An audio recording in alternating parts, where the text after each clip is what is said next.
Hello guys, I'm very excited to bring to you my first build guide, which is going to be my season starter for 1.3 of last Epoch, and this is going to be a Bleed Shield Rush Paladin.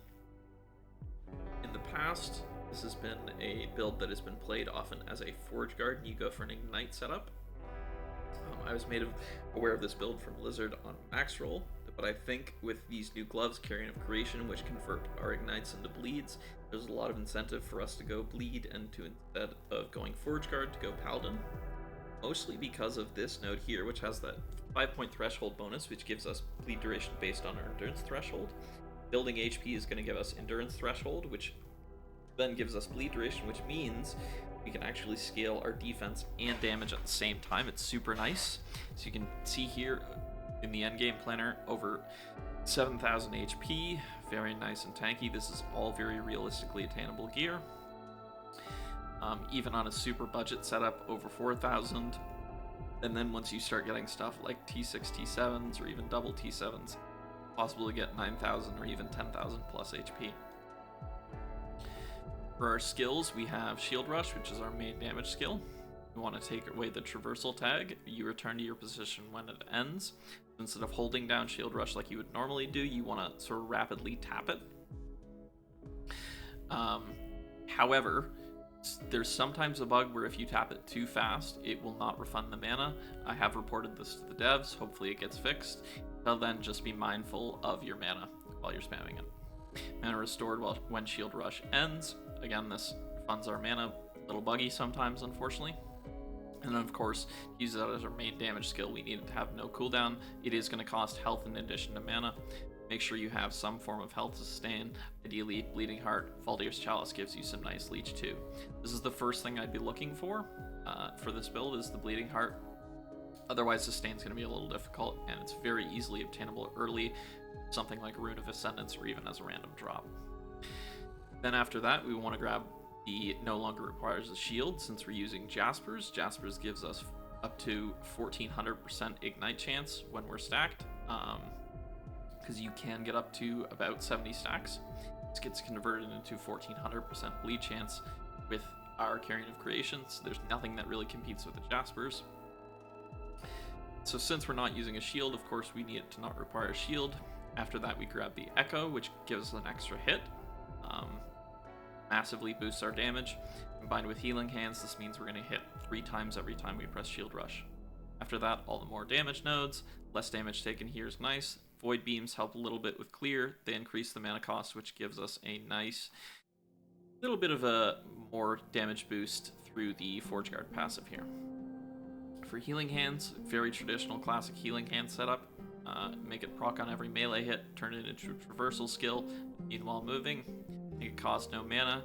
Hits enemies within its area of effect. Again, gives us that third hit. Turn it into a melee attack, get some more damage, and then that nice Void and Necrotic DR.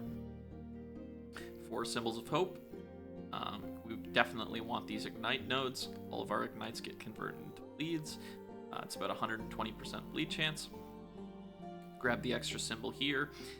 Jaspers does have some block chance and some block effect, so where it's not too inconvenient, a little bit of extra just as a nice defensive layer is nice. And then the rest of your extra points, if you have anything from something like a Shattered Worlds, once you defeat a Barbaroth, you can put more points into the endurance threshold here. Holy Aura, lots of nice defensive buffs. And offensive, we get a little bit of ignite chance, not a whole lot. We get some increased physical damage, we get some elemental resistance and endurance, some poison res and a cleanse, and then we get a little bit of block effect. And then lastly, volatile reversal. Not a ton of great options for the fifth slot, honestly, but we do want to definitely make it no longer a traversal, since Healing Hands is our traversal. We want to take this increased damage over time taken, which functions as a more multiplier for the build. Then we want to go up and grab this Armor Applies to Dots. After that, you can turn it into fire. This is what I'm choosing to do here. It's not really necessary. Any extra points you can put into this shorter cooldown. That's it for the skills. Gameplay is pretty simple. Run up to a pack of enemies, spam Shield Rush, use Volatile Reversal for the buffs, use Healing Hands to move around. Holy Aura you can use if you need the cleanse. Symbols just sits on your bar.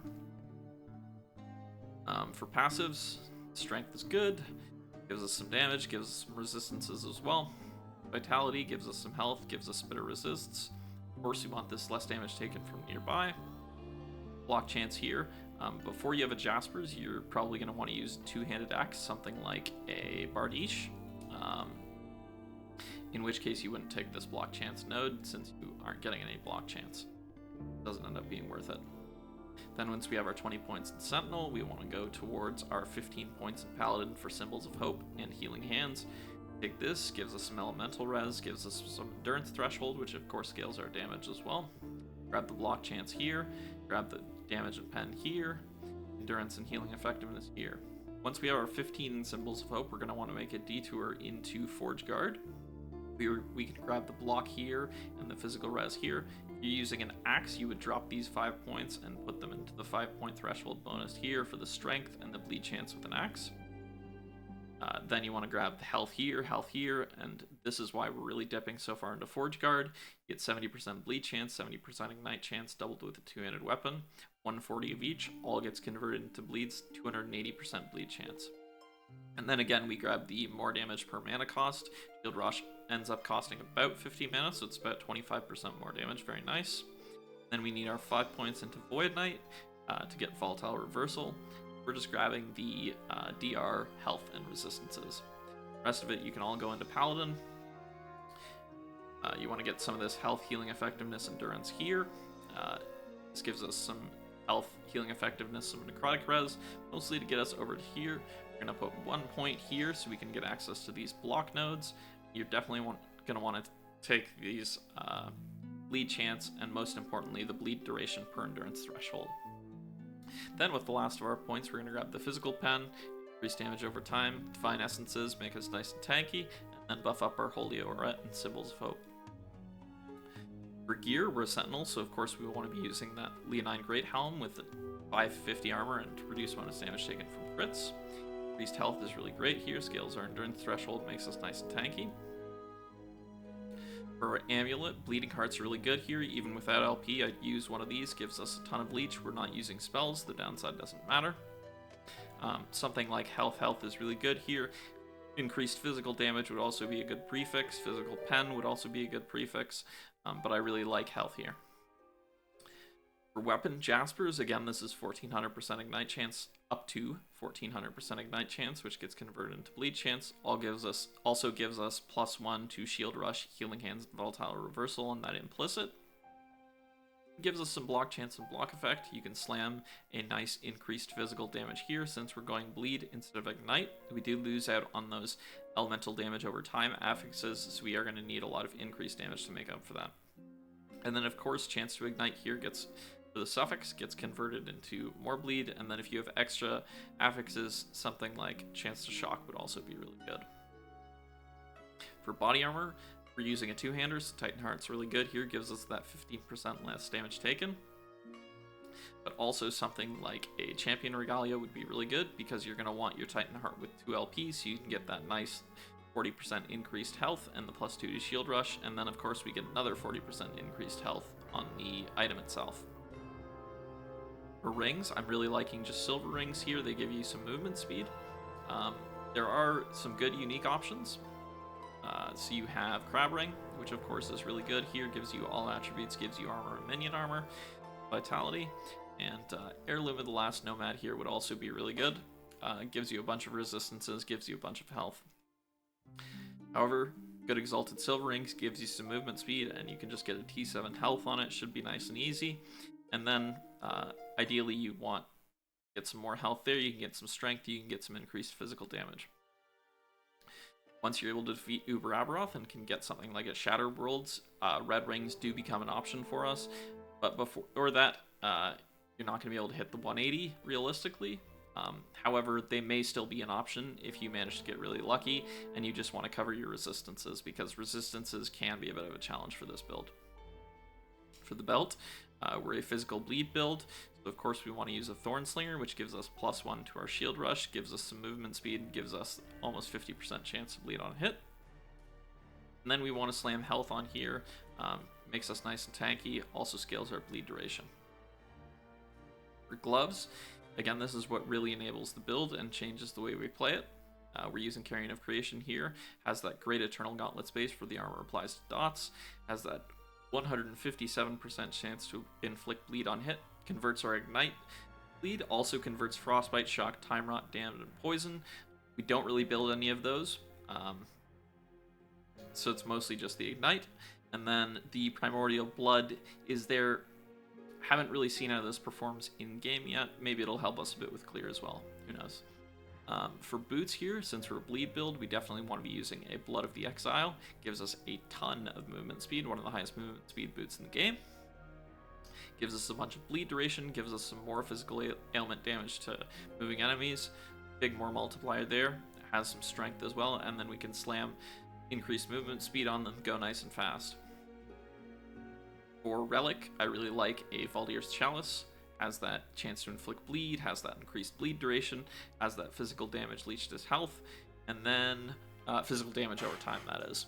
And then has a nice low LP level, so we can easily get something like a 2 LP and slam double health on it. For idols, I'm really liking these large Rye idols with the increased bleed duration and health. You can go block effectiveness on the suffix. It will make you very slightly more tanky. However, the difference is pretty small, and building health also gives us endurance threshold, which gives us bleed duration. That's the route I've elected to go here. For your enchants, there's lots of good options. Armor applies to dots is really good. Reduced bonus damage from crits is really good, especially before you have your Leonine Great Helm. Endurance and increased damage over time is good if you need to cap your endurance. And then the rest of the idols, we want to cap our resistances here, and we want this one idol here with our chance to apply frailty on hit. You can see here, poison and elemental res is not showing as capped. That's just because of Holy Aura, it doesn't include that in the calculation. For blessings, we definitely want the chance to ignite here, gets converted into 100% chance to bleed. For Reign of Dragons, we definitely want the all res. Now in the aspirational, with the red rings, you can use the chance to bleed on hit and still cap your resistances, but if you're not using red rings, it becomes really difficult to, and we get so much bleed chance that the all res is good here anyways. For Spirits of Fire, armor's really good, ton of flat armor, a lot of defense, gets scaled by all our increased armor. For Age of Winter, there's 3 really good options, and we have to go with one of them. So currently, there's 4 really good options. There's chance to shred physical res here, which is what I've elected to go with. Unfortunately, otherwise, we don't have any access to chance to shred physical res. So this is a big damage multiplier for us. Of course, you could also go for block chance and block effectiveness, and you could also go for increased armor. When I was looking, increased armor seemed to be the better defensive option between those two, but if you're building more block effectiveness, like for example on your suffixes, block chance and block effect might also be a good option.